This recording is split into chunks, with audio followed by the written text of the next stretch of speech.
Waves move like slow breathing. The horizon glows with the last embers of daylight. A lonely gull circles above the still. Before the world had maps, before borders were nailed into the earth, there was only water, endless, drifting, shimmering water. And on that water sailed men and women who refused to kneel, refused to be ruled, refused to live quiet lives. They chose the roar of the waves over the whisper of land. They chose danger over obedience. They chose freedom at any cost. Tonight, as you drift into sleep, let the tide carry you gently into the golden age of piracy, the age of salt, steel, and freedom bought with risk. Fade into soft ocean rumble. Soft gold light spills across a calm sea. Piracy is older than kings, older than kingdoms.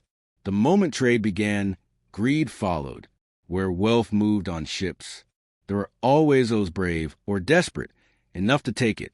But the era we call the Golden Age of Piracy began around the year 1650. The seas were wide. Empires were greedy. Ships were slow and full of gold. And in the shadows of these waters, a new breed of outlaw emerged.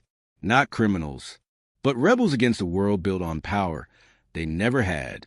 The oceans became their refuge, their battlefield, their home, a dusty port, rum barrels, broken ships, laughter and shouts echo. The Caribbean was fertile ground for piracy. Empires fought over these islands. Spain, England, France, the Dutch, each clawing for sugar, gold, and land. But wars create cracks, and in those cracks, pirates thrive. Outcasts, runaway sailors, escaped slaves, and veterans abandoned by their crowns found their way to lawless harbors like Tortuga and Port Royal, places where no one asked your past, where the ocean didn't care who you were yesterday, where a man could choose a new destiny, with only courage and a cutlass. Wood creaks. The ship rocks gently. Pirates were not chaotic mobs. They lived by rules, rules stricter than the navies they fled. The pirate code was a pact of equality. Captains were elected. Loot was shared. Every voice mattered. A pirate ship, for all its danger, was often the most democratic place on earth.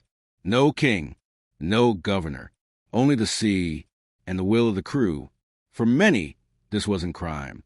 It was freedom. A black flag flaps. Smoke drifts. The atmosphere tightens.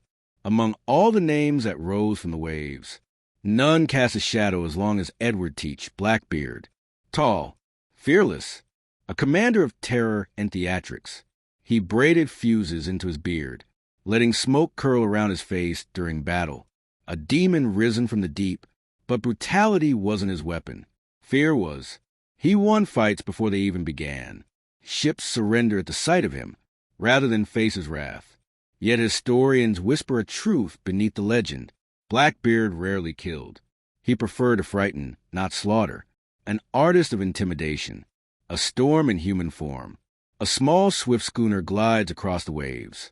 Piracy was not only a man's world. Two names burned fiercely against time, and Bonny and Mary Red, the women who sail with Calico Jack Rackham, and wild-hearted, sharp-tongued, fearless, Mary, disciplined, battle-trained, born for danger, both disguised at first, both emerging as some of the fiercest fighters on the Caribbean Sea, and Calico Jack, more lover than warrior, famous less for battles, and more for the company he kept.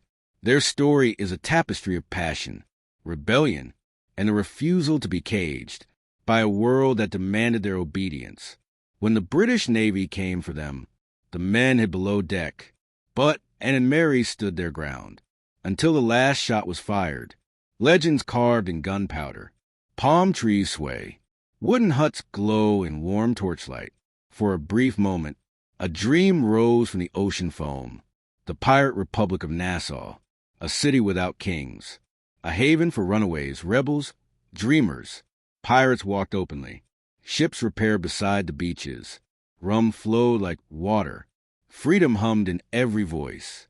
But empires fear what they cannot control. And Nassau became a target. The dream of a free city was beautiful and brief. Maps spread across a table. Governors whisper urgently. By 1715, piracy had become too powerful, too bold, too free. Merchants demanded protection. Kings demanded order. And navies were sent out like wolves to hunt the pirates one by one. Amnesty was offered. Those who refused were hanged. The Golden Age began to dim. Pirates who once ruled whole coasts now became fugitives. Shadows on the wind. A crowd gathers. Ropes sway. The end came swiftly. By the 1730s, most of the great pirates were gone. Some captured, some killed, some simply swallowed by the sea. But their stories did not drown. They drifted across time, carried by sailors, sung in taverns, and later written into books that turned men into myths. The Golden Age ended, but the legend began. The ocean glimmers softly. Waves whisper like lullabies. As you sink gently into rest, let the world of pirates fade into the tide. Let the sails lower. Let the torches dim. Let the creak of wooden decks become the rhythm of your breath. For the Golden Age of piracy was not truly about violence, but about yearning, a yearning for freedom, as boundless as the sea itself. Close your eyes. The waves will carry you. The stars will keep watch. And the ocean, as always, will tell the rest. Good night,